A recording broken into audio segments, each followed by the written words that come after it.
नमस्कार, आदाब। News 5 AM Jamshedpur में आपका इस्तकबाल। आइए नज़र डालते हैं जमशेदपुर की खबर पर।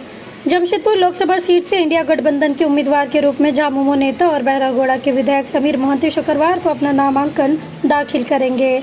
समीर मोहंती के नामांकन और उसके बाद जीत की रणनीति तैयार करने को लेकर बुधवार को इंडिया गठबंधन के सभी घटक दलों की एक बैठक जमशेदपुर के उलियान में संपन्न हुई। इसमें झामुमो महासचिव सुप्रियो भट्टाचार्य भी पहुंचे और समीर मोहंती की जीत की रणनीति तैयार की। मीडिया के सवालों पर सुप्रिया ने बीजेपी पर तंज कसते हुए कहा कि बहरागोड़ा के लोगों का क्रोध बढ़ा है और वहां का तापमान 47 डिग्री हो गया है। कहा कि देश में पहले चरण के मतदान के बाद से ही बदलाव की बयार बहने लगी है। बीजेपी के 400 पार के दावों की हवा निकल चुकी है।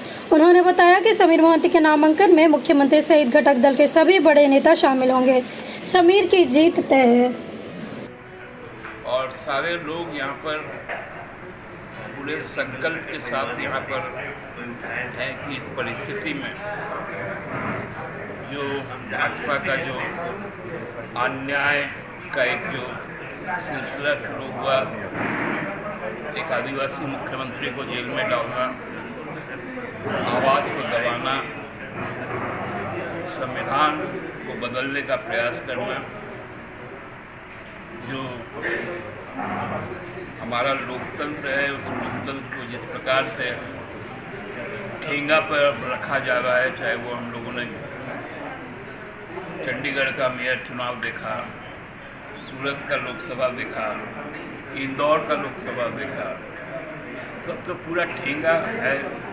आप सोच ही सकते हैं कि चुनाव की तिथि के बाद इस देश में पहली बार 11 दिन लगे जब चुनाव के आंकड़े सामने, जो आंकड़े थे कि 6% चुनाव घटा, अब वो बदल के हो गया कि 6% बढ़ा। तो ये बहुत बड़ा एक सवाल है आज का। और वैसे वक्त में जब चुनाव आयोग केवल अंधी नहीं है, बहरी भी है और गूंगी भी है, क्योंकि हम लोगों के जो भाजपा के लोगों ने जिस प्रकार का भाषण दिया, चाहे वो राजस्थान का भाषण हो, चाहे वो बिहार का भाषण हो, चाहे वो यूपी का भाषण हो, ये साफ दिखाता है कि अब पूरी तरह से एक नया ट्रेंड चल पड़ा है सांप्रदायिकता का। मुसलमानों के प्रति एक नफरत, आदिवासियों के प्रति एक नफरत, दलितों के प्रति एक नफरत, महिलाओं के साथ क्या हुआ कर्नाटका में, और उस मंच से मोदी जी उस प्रत्याशी को सपोर्ट कर रहे थे। और इसके पहले मोदी राज में हम लोग जानते हैं कि लोग पैसा ले लेके लोग विदेश भाग जाते थे। बड़ा घिनौना कांड करने वाला, क्योंकि एयरपोर्ट अथॉरिटी स्टेट गवर्नमेंट का नहीं रहता, उसको वीज़ा कैसे मिला? जो जर्मनी ने वीज़ा दिया उसका इतला तो किया होगा ना भारत सरकार के विदेश मंत्रालय को। तो इस तरह का जुर्म यदि हो, महिलाओं की अस्मत लूटी जाती है, बेरोजगारों को छोड़ दिया जाता है, महंगाई चरम पर है, स्वास्थ्य सेवा, शिक्षा पूरी तरह उद्योग घरानों के हाथों में। ऐसे परिस्थिति में यह चुनाव बहुत बड़ा चुनौती है और हमको लगता है कि जमशेदपुर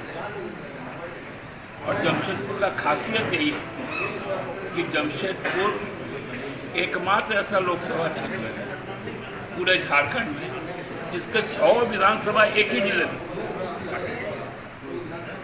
नहीं तो कोई भी लोकसभा में जिले बटे हुए। और बगल का जो सरायकेला खरसावां है वहाँ तो 3 विधानसभा 3 लोकसभा। इसलिए सब जमशेदपुर का ये सौभाग्य होगा कि अपना प्रतिनिधि अपने लिए, अपनों के लिए संसद भेजे। और पूरे गठबंधन दल के लोगों का यही फैसला है कि हम लोगों को यहाँ पर दल नहीं, प्रत्याशी नहीं, गठबंधन को जिताना है, गठबंधन को मजबूत बनाना है।